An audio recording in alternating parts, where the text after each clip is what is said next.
પરસોત્તમ રૂપાલા વિવાદ પર કોંગ્રેસ પ્રદેશ પ્રમુખ શક્તિસિંહ ગોહિલનું નિવેદન સામે આવ્યું છે।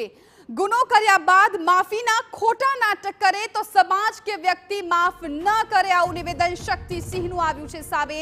રૂપાલાએ પ્રથમથી જ જવાબદારી સમજી માતા અને દીકરીઓની માફી માંગવાની જરૂર હતી।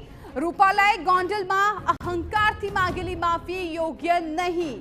ક્ષત્રિય સંમેલન બાદ ડરી ભાજપ રૂપાલાના મુદ્દાને હાઈકમાન્ડ સુધી લઈ ગયું છે। સ્વયંભૂ આંદોલન છે, એક બે લોકોના કહેવાથી આંદોલન બંધ નહીં થાય તેવું શક્તિસિંહે કહ્યું છે।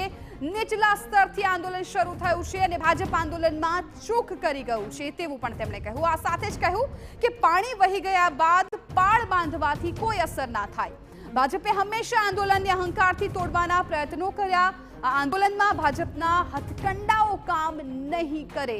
આંદોલનમાં સંયમ રાખનારા ક્ષત્રિય સમાજને વંદન છે। આ તમામ નિવેદનો શક્તિસિંહ ગોહિલ તરફથી અત્યારે સામે આવ્યા છે। એક તરફ અત્યારે રૂપાલા છે એ પોતાની ઉમેદવારી નોંધાવવા તરફ જઈ રહ્યા છે, તો બીજી તરફ હવે કોંગ્રેસે પણ આ આંદોલનમાં ઘી હોમવાનું કામ કર્યું છે।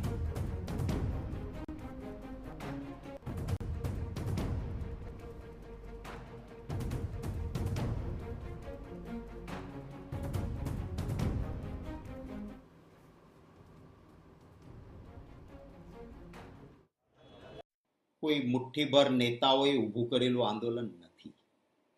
દેશની માં બેટી દીકરીઓનું અપમાન થયા પછી સ્વયંભૂ ઊભું થયેલું આંદોલન છે।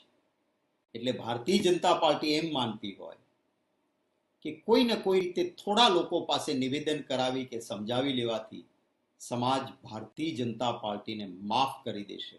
મારે કહેવું છે કે તમે ભ્રમમાં છો।